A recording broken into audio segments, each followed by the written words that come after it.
Hope everybody's doing well today. I want to welcome everybody to the Unimpressed Podcast today. And today I have a good friend on today, Mr. Brian Wallace. He is the founder and CEO of Now Sourcing. Pleasure to be here. I'm unimpressed that I've only known Brian for maybe 4 or 5 months. I feel like I've known him for a couple years. Met Brian at a tech event, and we kind of hit it off and kind of understood each other a little bit because a lot of people don't understand my narrative, and just wanted to bring him on today and talk about, his world and what he does in infographics. How did that originate? How did that start? And where you're at now in your career? Yes, sir. So first off, pleasure. I say a very similar sentiment. I feel like John and I have kind of cracked the code on how to get to quite a level of intimacy. I don't mean like anything weird. I mean like knowing a person better quickly than I think you get with a lot of people. And I think the reason for that is, one, he and I are both on a similar kind of wavelength, and we're kind of good at that. And yeah, just a lot of people you meet, like, they don't really necessarily have that gift. They kind of look at a flat 2-dimensional plane. Here's how we do business. Here's how we network. Here's my business card.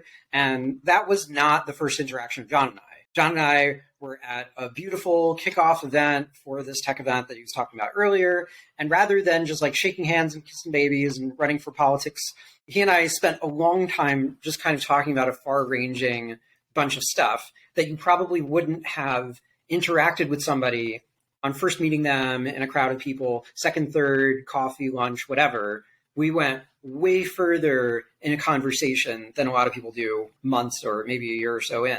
So that's kind of how we got there. And I think, John, a lot of that I think is part of my story. I feel like I've done the work, as have you, to understand what makes people interested, right? Mm-hmm. So it's not sales tactics or some sort of shtick that we're doing. This is like who we are at the core, but we've just spent the time and done the time. What do people find interesting? How do you have this ability to be interesting to people? And can you put that in a bottle and sell it? Can you put that in a bottle and make that work for your benefit and for your client's benefit online? Absolutely. Some people will call that influence. I like to call it renown because I feel like the word influence has been ruined by influencers that sometimes get a bad rap. Well, I think it's understanding narrative, and I think it's understanding people. And, you tell me I talk about sensitivities, but I think you understand sensitivities very well, and you understand people. So, and you're originally from New York City area, right? Born and raised in New York. For those of you who are not familiar with New York, so I know John's representing with the Yankees hat, but native New Yorker here, born in Brooklyn. But you'll notice I do not sound like a Brooklynite. I sound kind of like a suburban Northeasterner because I grew up in the suburbs, and I've spent some time in the better part of the South/Midwest. Now, we can argue about where's the South on that. Is Louisville South enough to count, John? I don't know. What's that? Yeah, yeah. You're in Cincinnati. I mean, you towed the line, right? Nowadays I'm in Cincinnati. Yep. Yeah, you towed the line a little bit there.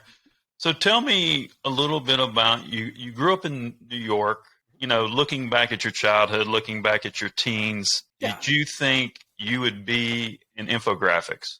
No, because it wouldn't have existed for years to come. And what was your thought process at that time, career-wise, as a kid, in your teens and so forth, being in a big city, you can talk about your culture a little bit, however that represented yourself. What does that look like? Let's unpack that a little bit. So a lot of people, they see me at a conference and I stand out really quick because I have a yarmulke on in a conference of a bunch of other people that don't. So I just tell friends, it's like, if I just stand here, everybody will know who I am because I'm like the yarmulke conference goer and I'm going to need to go get some kosher food or something. But I didn't actually grow up religious. I did that later in life after a traumatic life event as a young adult. So growing up, I had quite a bit of a different worldview, and I had a lot of different other career ideas. So I didn't start out as an entrepreneur. I started out in technology. I went to school for a long time, numerous degrees, and I thought technology was the thing for me. I mean, if you think about like the year I graduated college was 99, and that was like everything was soaring in the stock market and the .com craze was all the rage. I was just chomping at the bit to get out of school and go back to the Northeast and get into that zone. And I did for a little while before it all kind of crashed and burned. So I thought the future of the web had always been very interesting to me. I got to see the web at a pretty early age. I'm old enough to remember what the world was like before that. But for the longest time, I'm like, I think my career is going to be something to do with the web. I don't know what it is yet, but future of web has been an interest of mine for decades now. And I've thankfully been a practitioner of different varieties. So the first decade or so of my career, I actually worked in tech, and I found that tech was incomplete of the way that I understand the world. Because, like you said, I'm pretty good with people, and you'll find that a lot of technologists are not. And I felt a bit uncomfortable there. A lot of people would never get on a podcast like this. They would have to have it scripted, and they're just reading from a teleprompter, not reading from any notes here. Like, what am I supposed to have notes about my life? So a lot of them, they're not good communicators. They understand like a very technological communication style where they could communicate with each other, but they struggle with getting other people to buy into their ideas, which is why a lot of tech projects don't really know how to go forward.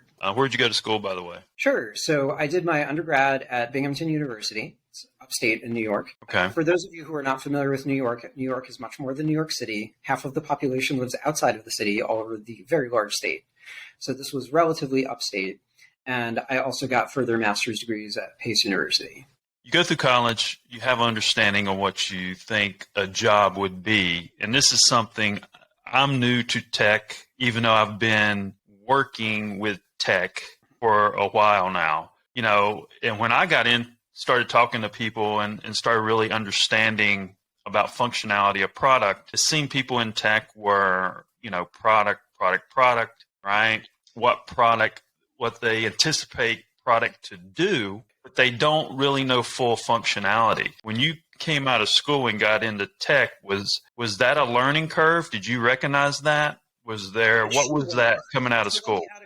Let me add a couple other layers.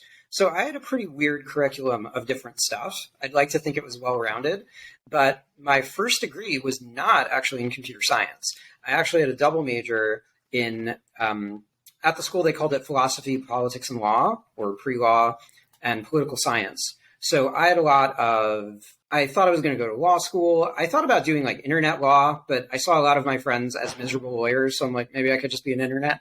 So My first job out of school was with the government, where I was kind of like a technology liaison to local government for a very prosperous place in suburban New York.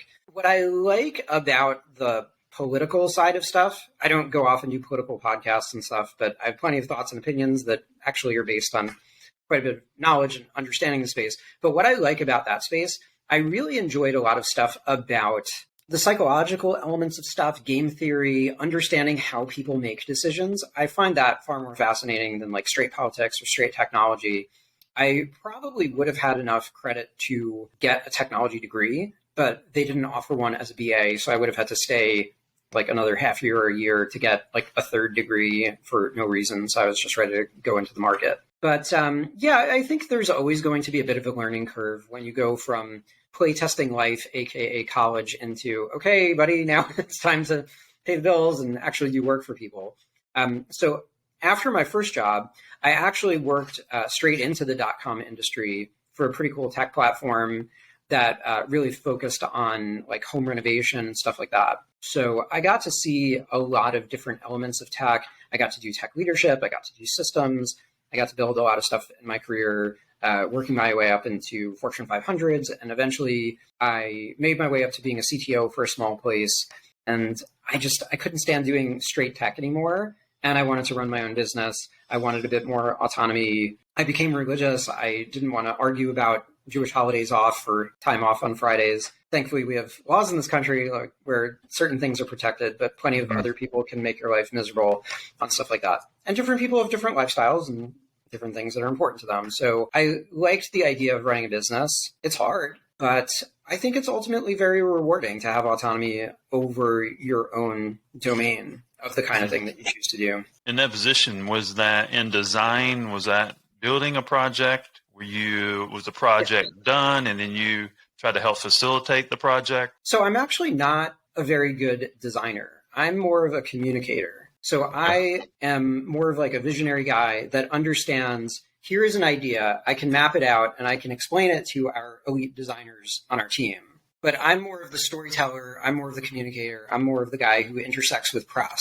So I like to visioneer things and then build a good team. I think that is an important part that a lot of people leave out. Now, there's something you said that people should take note of. If there was an understanding of a personality, right? Because I think Brian's the type of personality that if you're going to have a conversation, the rationale is coming from facts, right? And sometimes, or not sometimes, there's some personalities in tech that after studying human behavior, that's what tech is to me, is studying human behavior. Right. You can get factual and rational information to distribute to the world, right? That doesn't come from an emotional place. How could we pinpoint that in this world today? Because I don't think that's really recognized, right? That narrative of coming from a factual, rational place, expressing the right information instead of an emotional answer. How do we get people to understand the difference? Can people understand the difference? We teach people that most people are very much more the same than people make it out to be. If you believe everything you read in the news and politics, there's sides and we hate each other and there's no room for debate. But since the beginning of time, people have more in common than they don't have in common, and we all get together in social circles and coffee shops and talk about things civilly. So what changed? Because we're so sophisticated now and we have Facebook? No. Yeah. I mean, it's like that personality is buried, right? Let me say one other thing. So I think a lot of people have strongly held opinions that they don't even know why they think this. So if instead of just using somebody else's talking points and having other people think for you, what even is that? Maybe think for yourself a little bit. Maybe hear what other people that aren't you have to say. I try to be a good global citizen of the world. Every day I talk to people all over the planet. They all believe very different things, but at the end of the day, they all want to have like a nice life. Something that I like to say that kind of proves this point, I like to say something that kind of sounds a little shocking and should be a little unsettling. There are examples in the world of people that can be turned to something that is like legitimately like quite evil and harmful and can be redeemed to something that ultimately serves the good. So once upon a time, I was introduced to a very interesting individual by the name of Christian Picciolini, and we can refer to him and his TED Talk in the show notes. I think it would be very helpful for people to watch this and understand his story.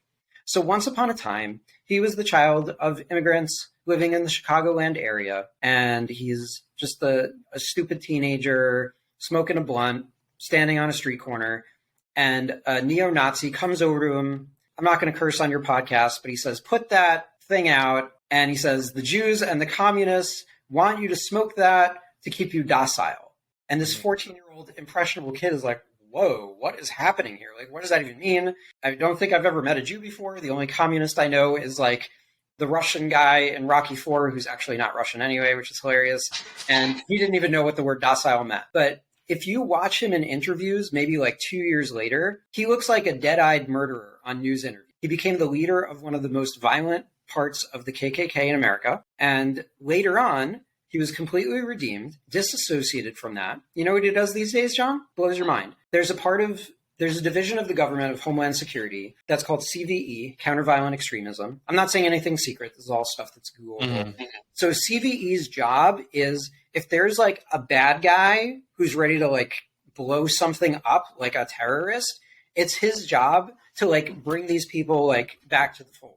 So people, especially with the advent of how quickly information and thoughts and opinions can disseminate across the internet and social, people can be easily influenced to something that could be very dangerous or very polarizing. And with people with the right intentions, people can be brought back and stepping away from that ledge. And I think if we all do a better job trying to understand each other, it'll be great. Mm-hmm. I know that Christian goes on. I remember he was meeting this one guy, and the guy was saying he like wanted to blow up a mosque or something horrible. And like the guy's like, oh, I have to go to the bathroom a second. And he like calls like the imam from the bathroom. He's like, hey, I want to invite my friend over. And you think there's going to be like an altercation. And then like 2 hours later, they're all like hugging and friends and crying. Like when people just get to know each other, they realize that they're just people that basically want the same thing. We all just like want a nice life for ourselves and our friends and family. If you're in a category, nobody was in that category until they made the word. Yeah. You know what I mean? So, I mean, I think if you make things simple like that, people should really, really listen to that. Because I sometimes use the reference of, I can't remember his name, is Kaluga, the biggest genocide in history.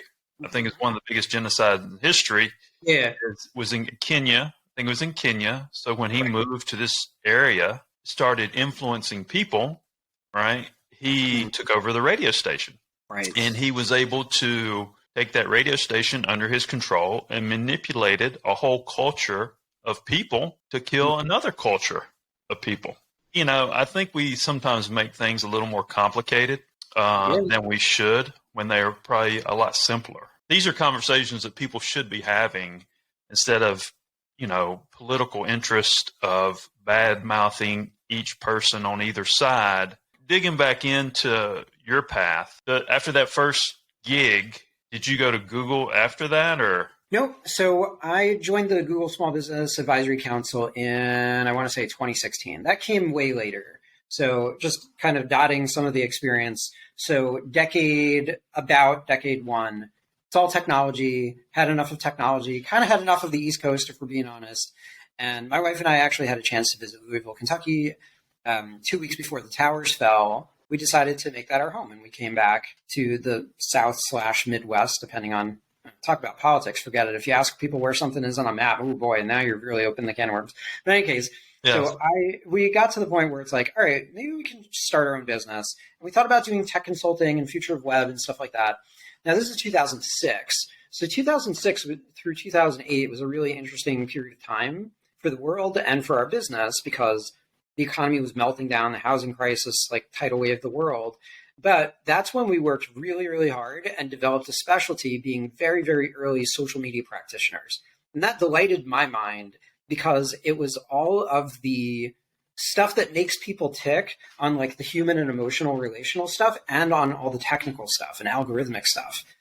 One of the really exciting things during that time, where it was the Wild West and we got to work with all sorts of really big, cool companies doing some of their first baby steps in social. There used to be a website called digg.com. Still exists, but it's very different. Back then, it was the show. If you had a piece of content and you curated it and it front paged, so many news sources, so many people would talk about it and cover it that your website would crash and would not be able to handle the load. That's how popular it was because it was such a fountain for the internet's everything. I mean, it was just, It was like the front page of the internet. It was almost like how some of Reddit is today, but with so many more people interested in it.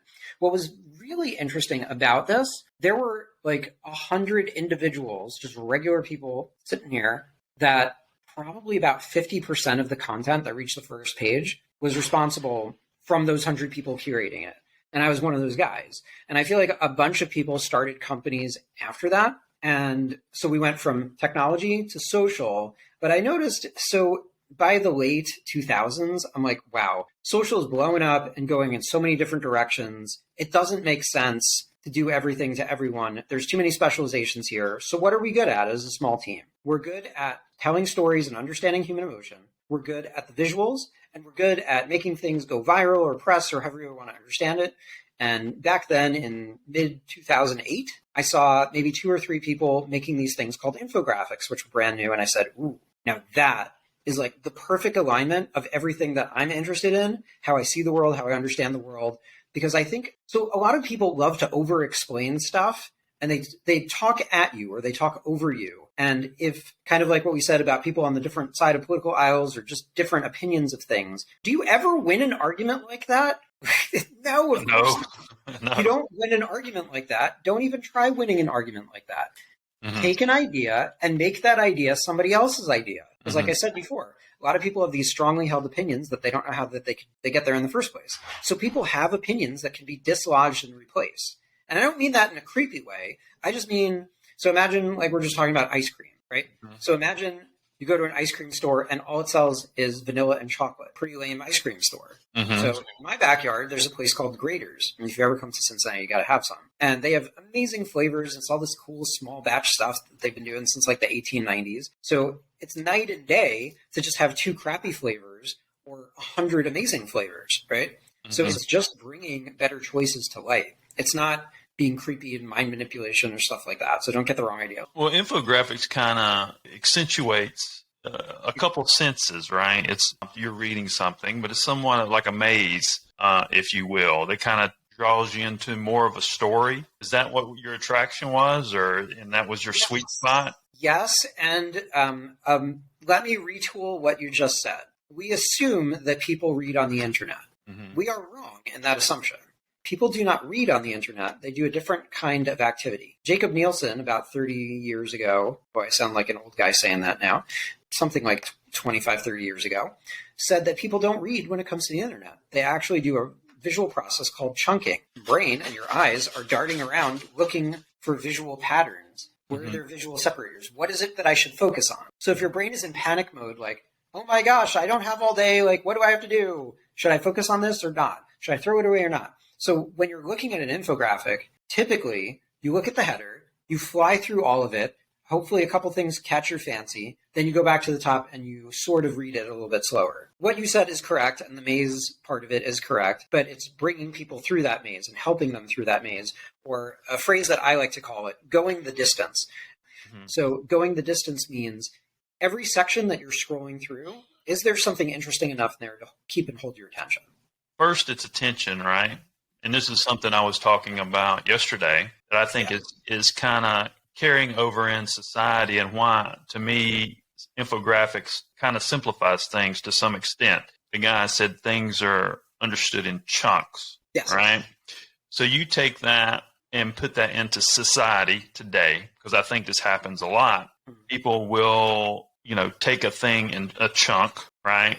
And then have a conversation with somebody else that maybe took the same chunk, right? And they think they're having the same conversation, but their conversation is different. And they don't recognize that they're talking about 2 different things. So then the communication starts to become obsolete. How do we get people to think about that? Because I think that's a big deal. Yeah, this is very interesting. So several days ago, last week, I actually was guest lecturing for a buddy of mine who's a public relations professor over at USC for the School of Journalism.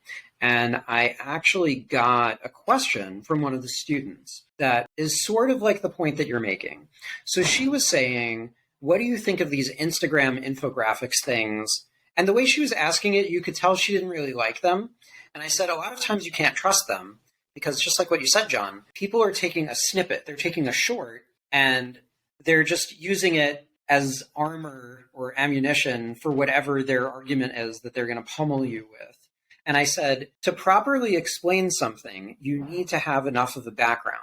So if I'm going to explain something that you don't know anything about, like something in my religion, and maybe you're not studied in it or something like that, if you don't know all the words and you don't know the lexicon, you don't know the customs, you don't know the mores, how on earth can we have the same conversation? I might as well be speaking in ancient Greek, right? It doesn't make sense. So first we have to structure the argument. So first we have to, lay out the room, and then we need to put in the furniture. And once we kind of have like a common understanding of how the story works, then we can get into it. So I said, just having small snippets of stuff without being able to explain how this goes through from an emotional, rational, data-driven, story-driven perspective, you're completely missing the point. And then people are just going to cherry pick the things that they want to argue with other people about. And that's just not how the world works. And that's how people live their lives. I say you can find the answers to anything in the foundation. So if you want to discuss something with a guy like Brian Wallace, you need to understand the foundation, or you're not having the right discussion, right? And you can see that play out culturally. When I used to bartend at this country club back in the day, There were Serbian guys there were Haitian guys there were Mexican guys there, and they would all three get in an argument, right? And think they were arguing about the same thing, but one had one narrative, another had another narrative, another had another narrative, right? Because culturally they understood things differently. So their communication, I believe, guys, you're not even talking about the same thing, and why are you mad at each other, right? So it's a very similar process that we need to think about, you know? Yeah. So when you got into this infographic world, being an entrepreneur, how did you make this a grand business? Because it's a very limited space, right? A very hard space to break into. So, folks, I think what John is saying, did you lose your mind, kid? You're trying to sell something that doesn't exist to the world. What kind of drug were you on that day? Backing up a second, what this actually meant was when I was doing all sorts of social media services to places that I was already working for, I basically needed to say, I don't want to do this anymore, client XYZ123. I only want to do this stuff. What is it I want to do? Oh, you've never heard of it? It's okay. I think this is going to be the future. So I'm like looking into this crystal ball of something. I saw what a better way it was to communicate than just posting something on Twitter or writing a blog post. It seemed like it was its own medium. And I mean, I can't say that I knew it was going to work. That's ridiculous. But I felt like I had enough insight and enough wisdom over time and intuition that it very likely looked like a thing that would work. So I went to regular clients that we already had a good relationship with, and I said, this is the new thing. We are pioneering it. We think it's going to be successful. Take a chance on us. We haven't steered you wrong before. So it wasn't that I just, threw my business in the garbage, but we did completely revolve to a new thing. So tell us a little bit about some of the clients you've garnered in this process. Yeah. So I feel like a lot of people don't really understand success. A lot of people think if I get this one big break, I'm going to be famous and it's going to be amazing. If I'm on this one stage, I'm on this one show, I get this one deal and my life is set. And that is absolutely not how success works. You usually are standing on a mountain of failures, right? And there's just a lot of incremental progress along the way. A few that I think were really interesting and are probably worth mentioning here. One happened a few years in where there was a painting company and they came to us and they said, you're really great at these infographics and making a big deal. Do it for us. Paint? Really? Isn't paint boring? Have you ever heard the phrase watching paint dry? It doesn't really inspire confidence as being a cool hotshot sort of industry, right? But we ended up doing a piece about the psychology of color that went so viral and was featured by every kind of real estate, color consulting. I know National Geographic picked it up. It was absurd. It had so much attention and virality and social and everything that I remember the same week that came out, Google and Adobe found us and hired us on the spot. Okay, yeah, that was, kind of a moment. That was really interesting. Let me just dig into that a little bit. When we talk about simplifying things, simplifying life, simplifying communication. When you did this study of colors, right? When you go to every small town in America, you pull up and you see fast food chains and you see reds, you see yellow, you see certain types of colors, right? Because I've mentioned this to you, go back to the caveman days. Cavemen studied animals to see what they ate to determine what they could eat, right? What did you learn, or what was your learning process in the color study? So the thing that I really enjoy about that work in particular, and I reference it a lot, is you can change the way somebody thinks in one sitting. That's what I learned. Over and above what I learned about color. So imagine, if you will, a person in general, just a random person on the internet, let's say in America, they have 10, 12, 15 different independent sittings at the internet. Maybe they're commuting, maybe they're just getting into the office, maybe they're having coffee, lunch, chilling out in the afternoon, riding home somewhere, before they go to that. All these different moments in time that they have access to the internet, and they're just checking out different things of interest. So they go to their favorite blog, social media site, news site, whatever, and they come across this thing.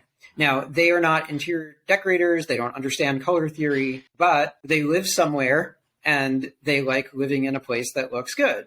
So then they're looking at this thing and they're like, wow, this is visually stunning. And I don't really know a lot about the psychology of color. But as I read on, now I've educated the person without making it a giant advertisement. Now they know here is a company that helps paint houses or businesses that, since they educated me and gave me a gift, feel more informed to make better decisions, and I would probably go with them. So you go from somebody with like no real opinion about a subject, getting at least an elementary level of expertise, which is kind of a big deal. So I think that was like the biggest thing that I learned, that you really can influence opinion in a relatively short form. And we've done that several times over with different kinds of projects. There was a company, and still is, there's a company by the name of WordStream, which since we started working with them, they eventually got acquired by Gannett, same place that owns USA Today, for something like $200 million, something like that.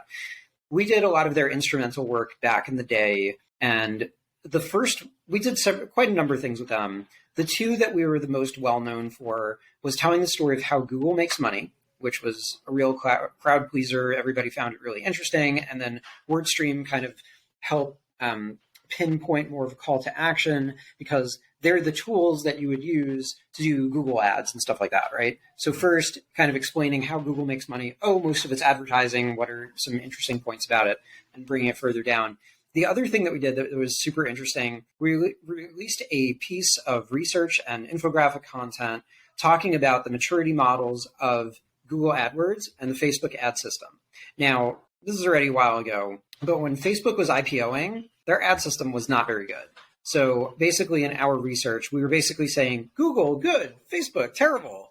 And it went insane. It was a media frenzy, and like gigantic Fortune 500 companies like pulled their budgets out of Facebook. And if you actually look at like Facebook's IPO day, I think this project sort of ruined Facebook's IPO. They did okay after that, and I don't think they held a grudge on us, and we weren't being like intentionally mean to them. But it's amazing, like some of the unintended consequences that you can have of how far and wide and influential this kind of stuff can go.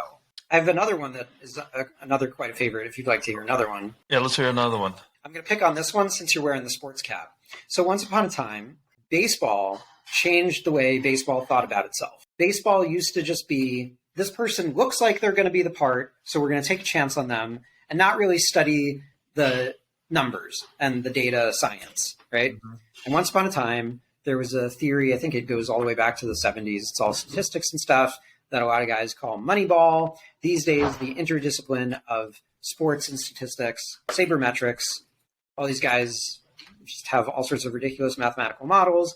And eventually teams started adopting it. And teams that would never win the World Series suddenly started winning the World Series, not doing it. Then as time went on, basically every Major League Baseball team, these departments. And then it slowly started to roll out to other sports. Soccer eventually picked it up. Basketball in particular was very slow to it. So once upon a time, a player's agent reached out to us and said, this guy's like the best kept secret and he's about to get a bad contract. Go do your thing and make this happen and get him a great contract. And we're like, okay, I mean, we haven't done that before, but I don't see why we can't give it a shot. And we did.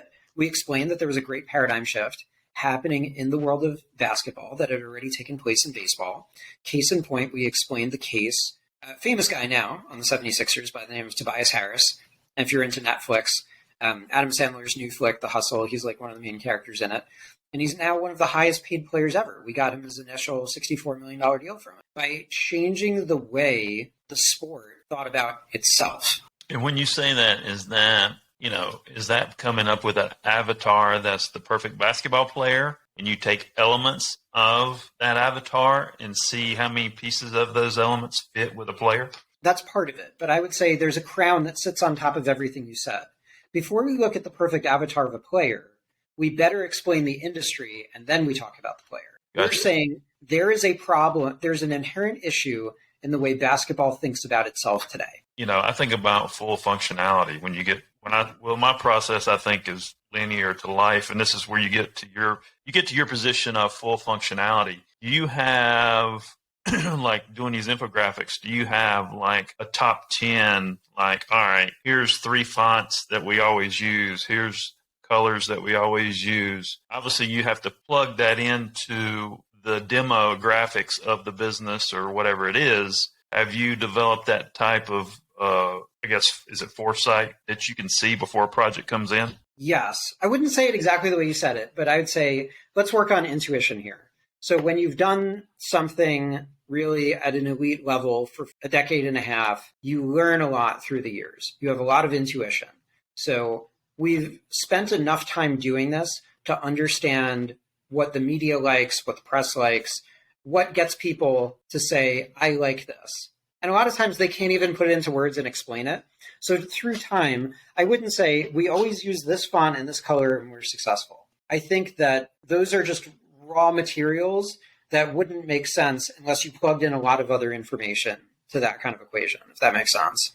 After this experience in your life, you're a family man. I mean, you have two kids? Several times more than that. 6. 6. Wow. I didn't know you had 6. Wow. Where are they at? Are they hiding?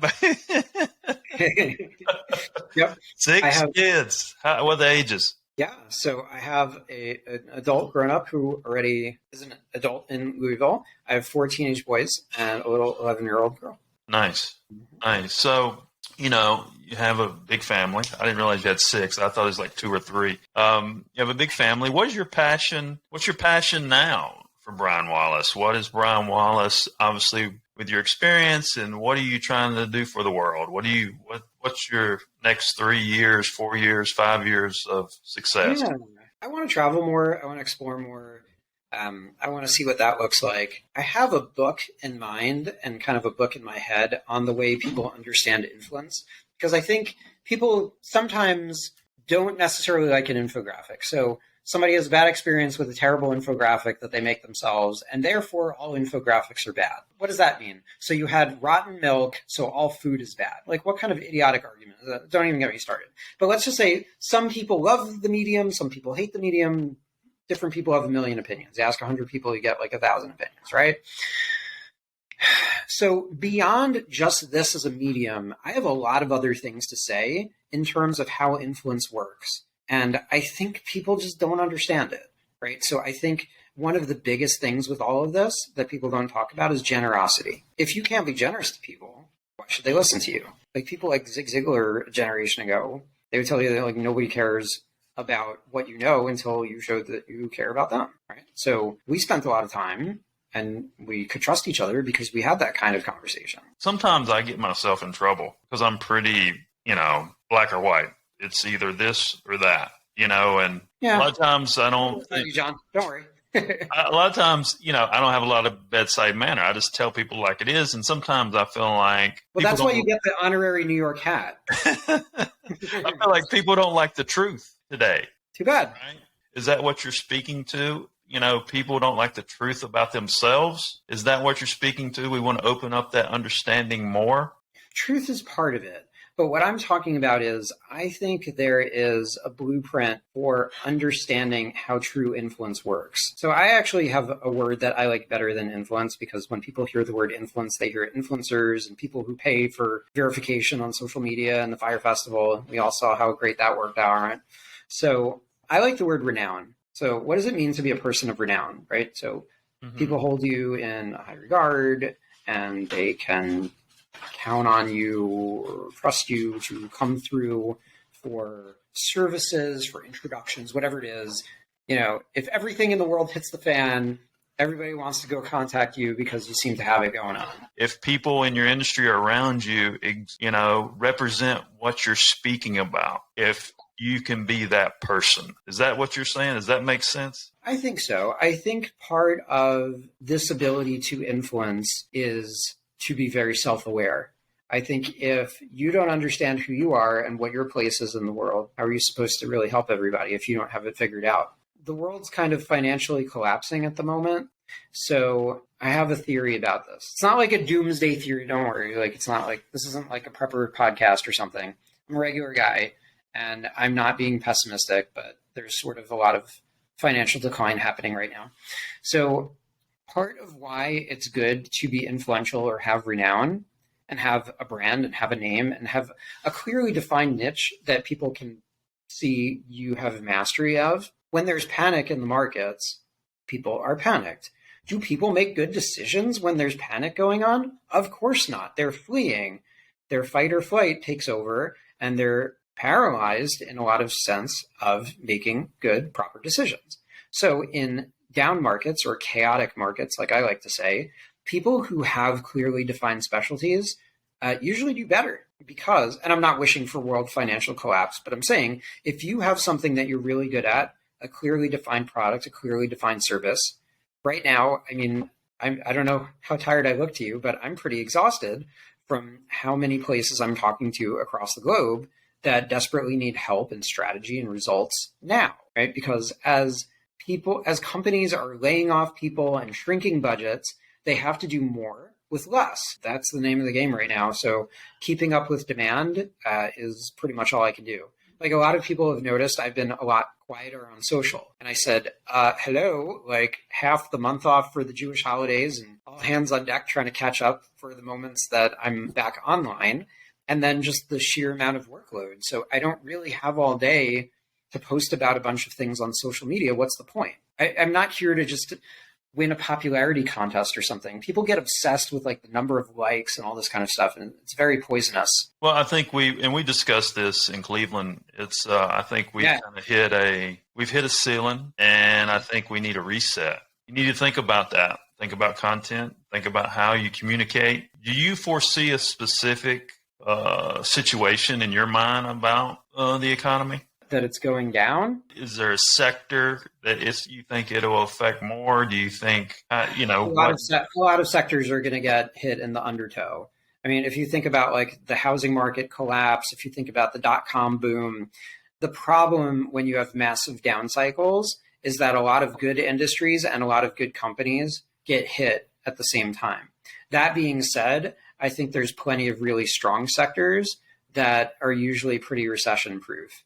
Like things that have to do with your pets do tremendously well. The world could be coming to an end. You might not go to Hawaii, but you're not throwing Fido out the door and you're still going to feed them, right? Like it's crazy. Like some things are sort of recession proof. I would expect like everybody that does like wine and spirits, whenever there's down cycles, well, if you lost your job, you sure probably want to drink about it, right? Yeah. So there's things like that do well.